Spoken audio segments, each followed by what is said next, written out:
Well, the start of crabbing season is just about here. Recreational crabbing begins tomorrow, and it looks like commercial crabbing will likely begin on November the 15th. Good news for lots of local folks, crabbers especially, who lost so many months last year with that issue with domoic acid. Well, this time, as KRON 4's Spencer Blake found out, that same domoic acid is the reason that you may want to avoid eating certain parts of the crab this year. These crab pots at Fisherman's Wharf are already stacked up and ready to go for the upcoming start of commercial crabbing season. But meanwhile, the Department of Public Health has sent out a warning, if you will, that's kind of been snipping at the excitement of some seafood lovers. Aaron, by the way. Yeah, Steven. The hammering sound inside Swan Oyster Depot means someone's about to sink their claws into something delicious.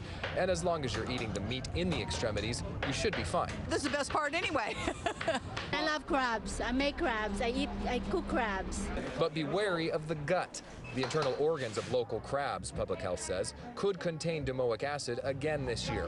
A manager at Aliotto's restaurant and a co-owner at Swan both tell me the warning about crab butter probably won't hurt them this year. Tom Sanchimino recalls a similar scare from 35 years ago, but says scientists learned something interesting after the fact. In order to have any harm from domoic acid, you'd have to eat about half a dozen crabs a day for about 25 years. Just to be safe, Public Health says it's best to pull out the crab innards and rinse the body cavity before cooking. He's actually cleaned much of it out. After he opens it, then he puts it back in the boiling water. That's fine too, so long as you discard the broth used to cook whole crabs and don't use it to make other dishes.